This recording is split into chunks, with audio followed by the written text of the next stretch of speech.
Hi friends, मैं अभिषेक आपका अपने इस यूट्यूब चैनल दो मेगा क्लासेज में स्वागत करता हूं। आज इस वीडियो में हम बिहार विशेष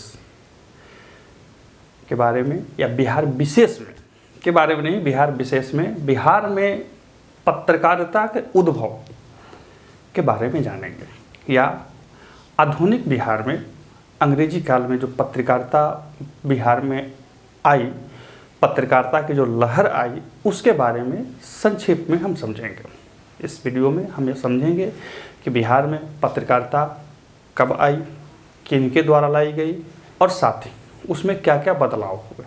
ध्यान रखिए कि इस वीडियो को हमने बीपीएससी के और बिहार में जो वहाँ के लोकल परीक्षाएं होती हैं उसके उद्देश्य से वीडियो रखा है। खास करके बीपीएससी में अच्छा खासा प्रश्न जो होते हैं बिहार विशेष से पूछे जाते हैं और साथ ही मैंने इसको इस क्रम में रखा है ताकि आपको चीज़ें समझने में दिक्कत समस्याएं नहीं। तो देखिए, सबसे पहले हमने हेडिंग दिया है आधुनिक बिहार में पत्रकारिता। देखिए, जब आप आधुनिक बिहार या आधुनिक भारत पढ़ रहे होते हैं तो आपको ये ध्यान रखना पड़ता है कि यहाँ पे दो टर्म होते हैं। पहला, जब 1857 के बाद या 1835 के बाद या 1757 के बाद, ये तीन काल याद रखेंगे। इसके बाद अंग्रेजी राज में जो हमारे देश में नव सृजन हुआ, नव सृजन मतलब हर वो सिस्टम संस्था आज आप जो देख रहे हैं उनकी जो स्थापना हुई उसके बारे में जानना, और दूसरी इन्हीं संस्थाओं और सिस्टम में आज़ादी के बाद क्या बदलाव हुए। ये दोनों अलग अलग चीज़ें होती हैं। अंग्रेजी काल में जो संस्थाएं स्थापित हुई, जो सिस्टम स्थापित हुआ, अंग्रेजी काल में जो चीज़ें आईं, वो आज़ादी के बाद फिर उनमें व्यापक बदलाव हुए। ये क्या बदलाव हुए, ये मेंस का विषय वस्तु होता है, प्रारंभिक परीक्षा का नहीं। यहाँ पे मैं आपको प्रारंभिक परीक्षा के उद्देश्य से इस वीडियो को लाया हूँ। तो सबसे पहले देखिए, हेडिंग है आधुनिक बिहार में पत्रकारिता। देखिए, भारत में पत्रकारिता जो है वो अंग्रेजी राज की स्थापना के साथ ही शुरू हो गई थी लगभग। उसके बाद धीरे धीरे बम्बई, चेन्नई इत्यादि में हुआ। कलकत्ता तो उसका गढ़ था, लेकिन बिहार में जो पत्रकारिता थी बहुत लेट प्रारंभ हुई। बहुत लेट मतलब अच्छा खासा लेट प्रारंभ हुआ। इसके पीछे कारण क्या था? इसके पीछे कारण यह था कि जो नव जागरण हुआ बिहार में वो थोड़ा लेट हुआ, इसलिए कि अंग्रेज जो थे वो कलकत्ता में बैठे हुए थे और वो धीरे धीरे बिहार की ओर बढ़े। जब बिहार और बिहार के लोग कलकत्ते तक पहुँचे और अंग्रेजी सिस्टम में समाहित हुए, उसके बाद से बिहार में पत्रकारिता का विकास प्रारंभ हुआ। याद रखिए कि मेंस में ये पूछेगा आपसे कि वो कौन लोग थे जिन्होंने पत्रकारिता के दायित्व को अपने कंधे पर उठाया और साथ ही वो किस वार्गिक पृष्ठभूमि से आते थे, इसके अलावा उनकी क्या योगदान थी आधुनिक बिहार के संरचना में, साथ ही आधुनिक राष्ट्रीय आंदोलन में।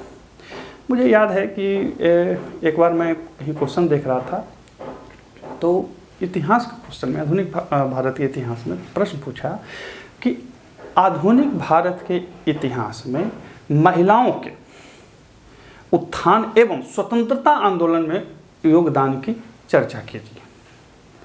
सेम प्रश्न यहाँ पर भी बन सकते हैं, बनते हैं मेंस में, पीटी में नहीं। तो आइए सबसे पहले इस पर एक नज़र डाल लेते हैं। देखिए, बिहार में सर्वप्रथम सासाराम यानी कि सहसराम में 1850 ईस्वी में मुताह कोबरा नामक प्रिंटिंग प्रेस शाह कबीरुद्दीन अहमद ने खोला। किन्होंने खोला? शाह कबीरुद्दीन अहमद ने। उसका नाम क्या था? मुताह कोबरा। कहाँ खुला? सासाराम या सहसराम में। सासाराम सब लोग बोलते हैं, शुद्ध नाम सहसराम है, ठीक है।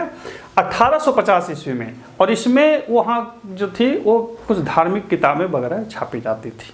तो यहाँ ध्यान रखेंगे कि कभी आपसे जब प्रश्न पूछे कि बिहार में सबसे पहले प्रिंटिंग प्रेस कहाँ स्थापना हुई, तो सहसराम में। किन्होंने किया?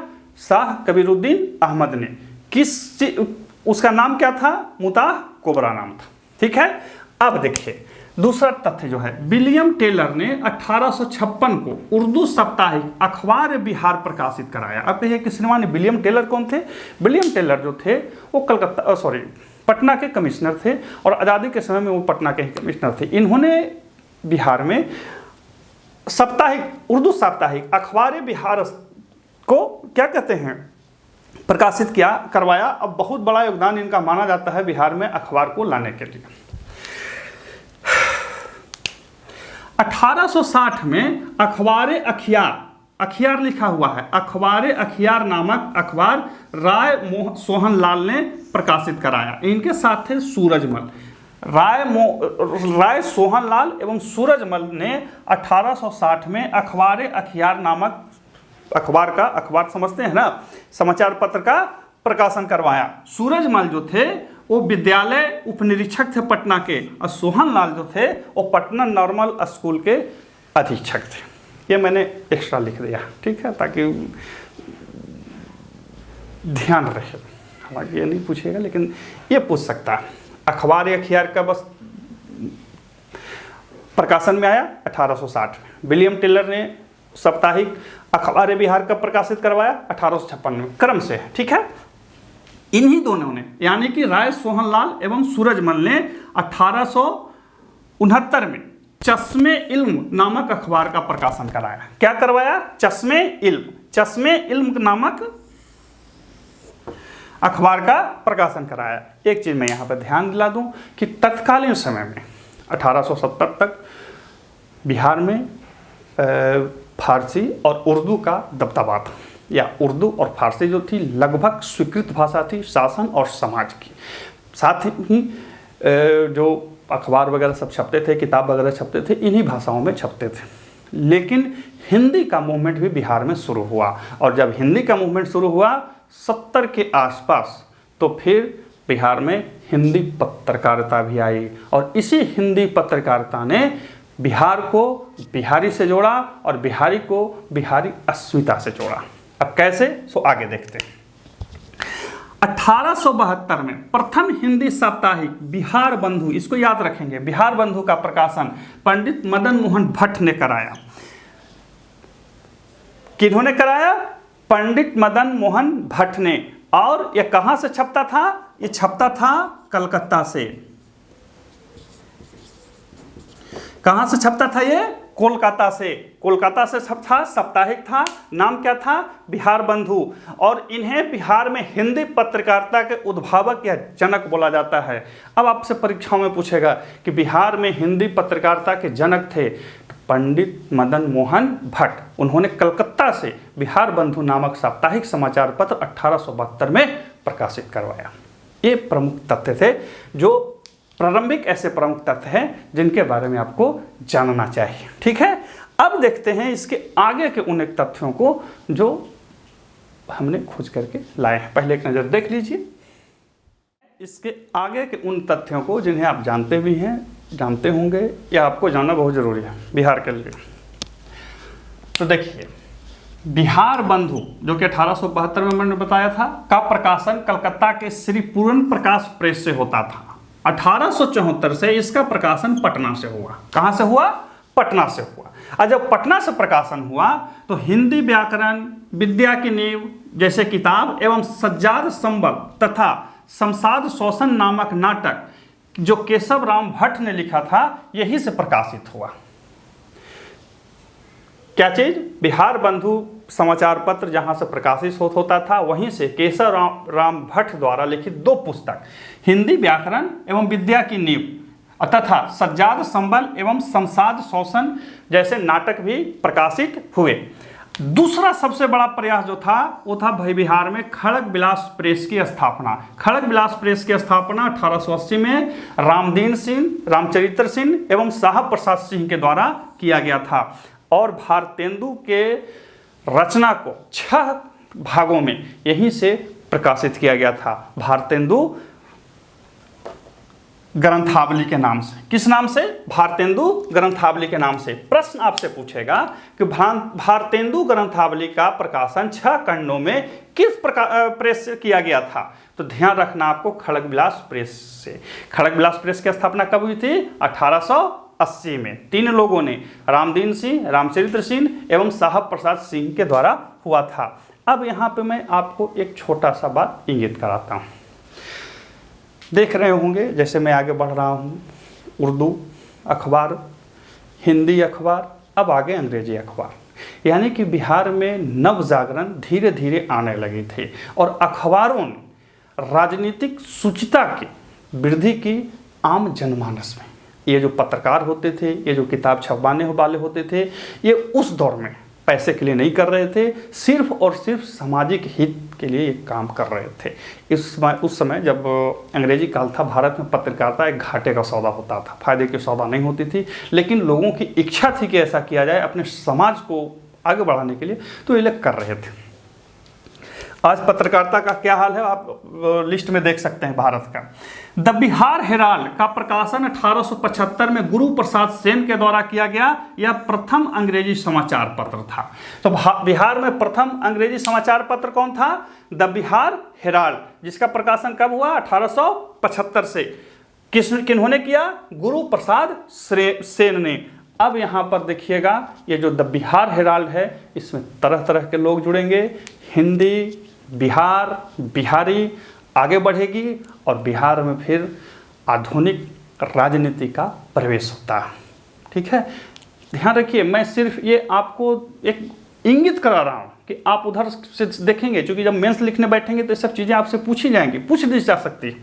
तो खैर, यहाँ पे मैं सिर्फ अभी डाटा दे रहा हूँ प्रारंभिक परीक्षा के लिए, सिर्फ आपके कान में ये बातें डाल रहा हूँ कि आपको इस तरह से भी चीज़ें सोचना पड़ेगा।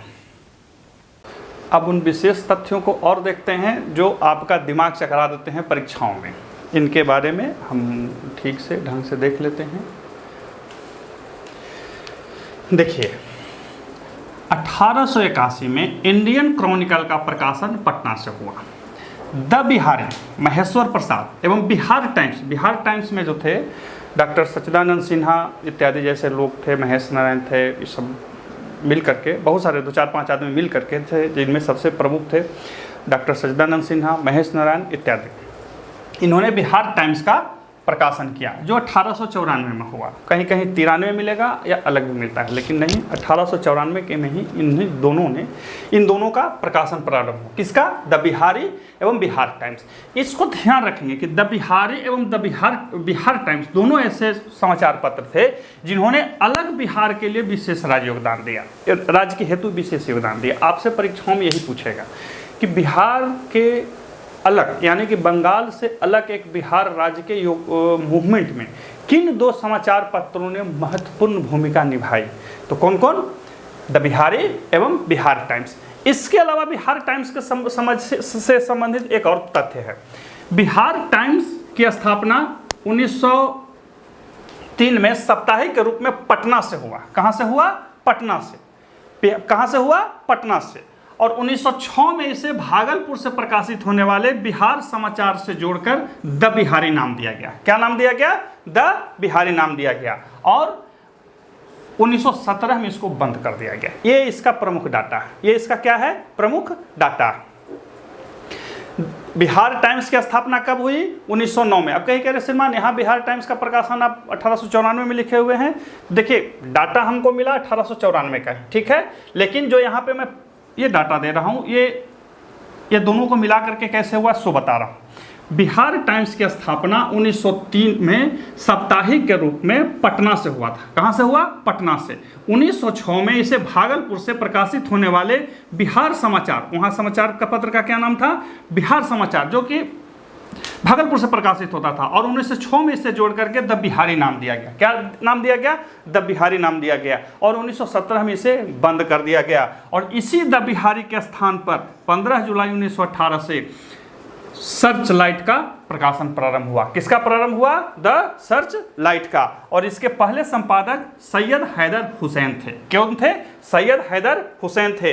और 1930 में द सर्च लाइट को दैनिक रूप मिला, यानी कि ये पहले साप्ताहिक था, बाद में इसको दैनिक कर दिया गया। और द सर्च लाइट जो था वो सविनय अवज्ञा आंदोलन एवं भारत छोड़ो आंदोलन में मुख्य पत्र था, या ये कहिए कि शासन के नाक में दम किए हुए था। आपसे परीक्षा में पूछेगा कि बिहार में सविनय अवज्ञा आंदोलन एवं भारत छोड़ो आंदोलन के दौरान किस समाचार पत्र ने कांग्रेस के मुख्य पत्र के रूप में या जनता में मुख्य जागरूकता फैलाया? तो आपको ध्यान रखना है, कौन? The search light. The search light. The search light किसके स्थान पर आया? द बिहारी के स्थान पर। किसके स्थान पर? द बिहारी के स्थान पर। कब स्थापित हुआ? 15 जुलाई 1918। तो इस तरह से पत्रकारिता में चेंजिंग आते रहा। अब उन और तथ्यों को देखते हैं जिसे जानना आपको बहुत ज़रूरी है। एक नज़र से देख लीजिए जिनसे प्रश्न बनते हैं और जिन्हें जानना आपको ज़रूरी है। देखिए मैंने जो पूरा वीडियो में डाटा रखा है वो लाइन से रखा, क्रम से रखा, ताकि आपको समझने में, याद करने में दिक्कत ना हो। मैंने वीडियो के प्रारंभ में भी बोला कि जब समाचार पत्र छपे तो ये जरूर जो मेंस देने जाएंगे या मेंस के उद्देश्य से तैयारी कर रहे होंगे उन्हें ज़रूर ध्यान रखना होगा कि वो छपने वाले जो समाचार पत्र थे उसको किस पृष्ठभूमि के लोग छाप रहे थे, उनका उद्देश्य क्या था। ये जब दोनों चीज़ को ध्यान रखेंगे तो फिर आपको मेंस लिखने में समस्याएं नहीं होंगी। इससे क्या होता है कि एक सामाजिक पृष्ठभूमि के बारे में पता लग जाता है, साथ ही आप ये समझ लेते हैं कि तत्कालीन समय में कौन सा वर्ग आगे था, उसकी सोच क्या थी, वो किस भावना से प्रभावित थी। ठीक है। साहित्यिक पत्रिका किरण का प्रकाशन 1948 में दरभंगा से हुआ था। कहाँ से हुआ था? दरभंगा से। बिहार का पहला हिंदी दैनिक सर्वहितैषी था। बिहार का पहला हिंदी दैनिक कौन था जी? सर्वहितैषी, 1890। ध्यान दीजिए, मैंने बिहार का पहला हिंदी समाचार पत्र जो बोला था वो अलग था, पहला हिंदी दैनिक अलग है। पहला हिंदी दैनिक कौन था? सर्वहितैषी, 1890। बिहार के प्रथम मुख्यमंत्री मोहम्मद यूनुस ने पटना टाइम्स, कहीं कहीं इसको द पटना टाइम्स लिखेगा, द पटना टाइम्स का प्रकाशन किया। कब किया? 1924 में। कब किया? 1924 में। बिहार के प्रथम मुख्यमंत्री कौन थे? मोहम्मद यूनुस थे। उन्होंने द पटना टाइम्स या पटना टाइम्स का प्रकाशन 1924 में किया। बिहार का प्रथम उर्दू अखबार नूरुल अनवार था। कौन था? नूरुल अनवार, जो आरा से प्रकाशित होता था और इसके मालिक जो थे मोहम्मद हाशिम थे। कौन थे? मोहम्मद हाशिम थे। ध्यान रखिए, बिहार का प्रथम उर्दू अखबार कौन है? नूरुल अनवर। इसके अलावा बिहार का प्रथम उर्दू दैनिक, दैनिक मतलब जो प्रतिदिन छपता है, 1876 में आरा से प्रकाशित हुआ। इसका नाम था सदाए आम। उर्दू अखबार में सबसे पुराना अखबार था और इसने बहुत ही महत्वपूर्ण भूमिका निभाई थी जन जागरण और साथ ही भारतीय स्वतंत्रता आंदोलन में बिहार के क्षेत्र में। मजहरुल हक ने पटना से मातृभूमि, कौन सी जी? मातृभूमि, अंग्रेजी में उसी का नाम है मदरलैंड। क्या नाम है? मदरलैंड। बहुत सारे लोगों से पूछ लेगा कि मातृभूमि के प्रकाशक थे, गड़बड़ा जाइएगा, मैं फिर से लिख दे रहा हूँ, मातृभूमि। मेरा राइटिंग बहुत अच्छा है इसीलिए दोबारा लिख दे रहा हूँ। मातृभूमि या मदरलैंड का प्रकाशन मजहरुल हक ने किया था असहयोग आंदोलन के दौरान, और उन्होंने सरकार की बहुत कड़ी आलोचना की थी और इसी कारण उनको जेल भी जाना पड़ा और ये प्रकाशन भी बंद हो गया। बात समझ रहे हैं?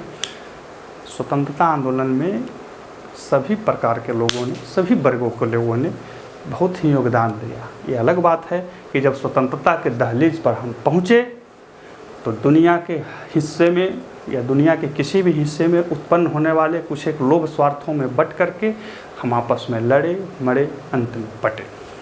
खैर, तो ये था एक प्रमुख तथ्य। इसके अलावा एक चीज़ और ध्यान रखेंगे कि दरभंगा से, कहाँ से?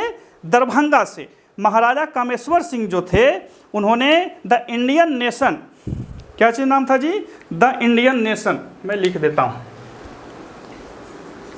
द इंडियन नेशन दरभंगा से छपा। कहाँ से छपा? दरभंगा से। दरभंगा के तत्कालीन जो राजा थे महाराजा कामेश्वर सिंह, उन्होंने इसको प्रकाशित करवाया था। तो आपको दो चीज़ ध्यान रखेंगे, द इंडियन नेशन और साहित्यिक पत्रिका किरण। किरण का प्रकाशन 1948 से हुआ था। ठीक है, तो ये ऐसे प्रमुख तथ्य हैं बिहार में पत्रकारिता से संबंधित जिसे आप एक बार जरूर ध्यान ले लें। मैं बार बार बोलता हूँ कि आप अपने उपलब्ध संसाधनों से पढ़ें, हमारा वीडियो नहीं देखें, ऐसा कुछ नहीं है, लेकिन जब खाली बैठे हुए हैं तो ज़रूर देखें। बहुत मेहनत से डाटा खोज के लाना पड़ता है, हो सकता है कि थोड़ी बहुत क्या कह सकते हैं, मिस प्रिंट या मिस गाइड हम हो सकते हैं, ध्यान से उतर सकता है कि डाटा में थोड़ा बहुत अंतर हो जाए, लेकिन फिर भी आप ज़रूर एक नज़र देखेंगे। किसी भी चीज़ को जब देखें खुद से ज़रूर परखें और उसके बाद फिर उसको ध्यान रखें। तो ये सारे जो डाटा है वो हमने एक लाइन से एक तथ्य के रूप में रखा है। आप इसे अपने नोटबुक पर, अपने नोटबुक पर एक साथ कर लें ताकि आपको ध्यान रहे। ठीक है, फिर मिलते हैं अगले वीडियो में, तब तक के लिए नमस्कार।